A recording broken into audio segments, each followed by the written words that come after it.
everybody. Chelsea 2, Tottenham 2. It felt like we didn't even play badly today. If anything, there's a lot of positives to take, but Anthony Taylor, it's not gone with us today. Lewis, what are you thinking, mate? Same as always. Death taxes and this bold Harry Hill looking prick costing us 3 points in a Big Six match.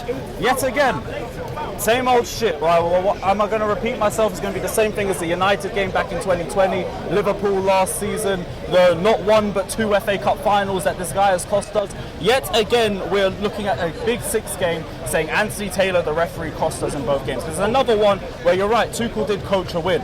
And we should be here talking about positives, but we got fucked over today. It's as simple as that. The first goal, Havertz clearly fouled. Ref does nothing, and they score on the build-up because we're too busy calling for a foul. Second goal, Cucurella's getting his hair pulled by Romero.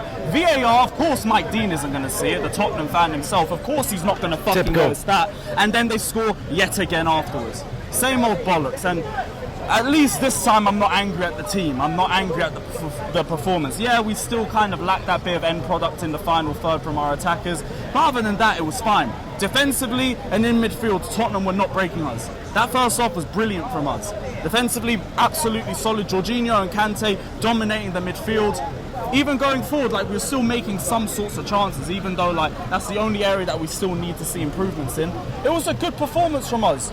And we grew into the game as well. Koulibaly, I thought he was a little bit sloppy in the first 5 to 10 minutes of his passing. As soon as that goal came in, it's a different Koulibaly and a perfect start for him to Chelsea as well. New signings, I think they all impressed. Cucurella, I thought he was brilliant on the left-hand side, and I need to see him start taking more set pieces and corners because it is different, the delivery, when we see it come from him as opposed to when it's from Mason Mount, and even respectfully to Reece James as well. Cucurella's delivery is different, and we need to start maximising that more. Midfield, I do think Jorginho could have done a little bit better for the first goal. Other than that, he had a brilliant performance. Same thing as N'Golo Kante. Thiago Silva, Reece James, you don't even really need to speak on them. They leave such a high standard and they continue to reach it every single game. It was brilliant, especially from James, because he wasn't really at his best in the first game against Everton. But just let down again. This time it's not our fault. This time it really isn't our fault. It's the fault of the fucking referee. I mean, is there anything you think? Obviously, it was a great performance from us. Is there anything you would have changed? Would they brought on Brozier a bit early? Like, I thought Havertz was actually pretty good, to be honest. I thought he was actually taking on players, and I rarely see him successfully do that. And some of the link-up play, especially in the second half, was good, but we need someone with a bit of that end product. He had a brilliant chance on his strong foot in the second half, and he buried it. The only reason why I'm not going on that even more was because that's not the reason why we dropped the game today. Reece James scored afterwards. The problem to me was simply put, just the referee, man, because it's the reason behind both of the goals, and we scored straight after their first equaliser. 1 or 2 chances in between, but we were still putting the pressure on them. Tottenham struggled. Don't let the draw make it look like it was an even game. Tottenham absolutely struggled today, and it's a miracle that they're even walking out with a point.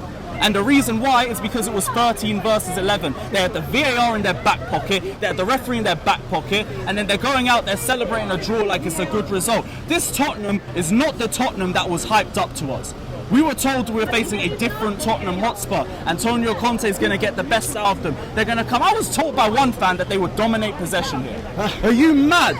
We battered them. We absolutely battered them today. Absolutely. And it just makes it even more fucking annoying that we didn't go out with the win, because this is not on the players. This is on the fucking referee. Absolutely agree with you. But the real question is then, why is he still given charge? Why is Anthony Taylor being given charge of these big games? They don't give a shit. They care more about if the fucking managers cuss out the referees and cuss out the way that they're protected in the media. That's what they care more about. They don't give a shit about if the referee fucks up. If anything, it's good for controversy and it's good for extra views for the Premier League. So they ain't going to give a shit. They haven't cared for the last 5 years. Well, this guy's been constantly sabotaging us in games. Every single time he is in a match for us in the top 6 game. Once a season, he fucks us up. But yet they still keep him in Chelsea games because they know how it goes. They want to build controversy because it gets extra viewers. It's fucking bullshit, but the game is the game, I guess. I think one last point I would say, transfer window's not over. You know, there's still potential signings we can make. We've been linked with Aubameyang, De Jong, obviously Fofana, world record transfer fee for a defender. obviously it was still a good performance, but there's always things we can improve. Yeah, the front line. Like, even in terms of how good we were only brilliant in the defensive and the midfield third. In the attacking third, we still were barely creating chances. I thought Havertz was only really starting to kick in the second half. The first half I thought was near invisible, other than the chance Sterling gave him. And Sterling as well, he should have buried that second chance too. The only thing with me is at least Sterling's overall game was still good enough throughout the first and second half. And I thought Mount was very good as well. Very good in terms of retaining possession, trying to start attacks as well. But we missed that creative output to make more chances. And even then, we miss a goal scorer. We have the same sort of pattern as last season. We're relying on our defenders and our wing backs to score and create goals. And we're dropping leads way too late in the game. Like, still fair enough, like the referee fucked us all over and everything. But it is still a bit frustrating that we had it with 2 minutes left and we just couldn't hold on. Well, they never would have scored that second goal if it wasn't for the first one. So yeah, it just epitomises They wouldn't have everything. scored either of their goals if the referee did their job in the build-up to both of them.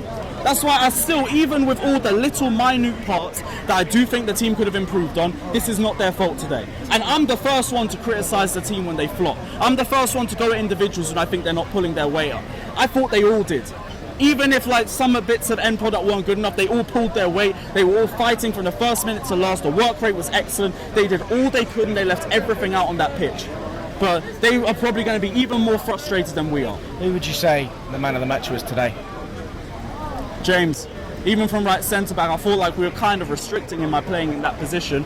But he was still creating chances. I thought his delivery was still good. And he should have won us the game. That should have been the winning goal. Like, throughout all of this, it's the fucking referee who's fucked us. All throughout all of this shit. And it's just frustrating, but we're here. They can celebrate their draw. They barely even get a fucking draw here. So, I don't know, it's one of Conte's biggest results and all that bollocks. They can all celebrate and milk it, but it's whatever. Listen, it's a win to them. We'll bounce back. Are you confident going into the Leeds match?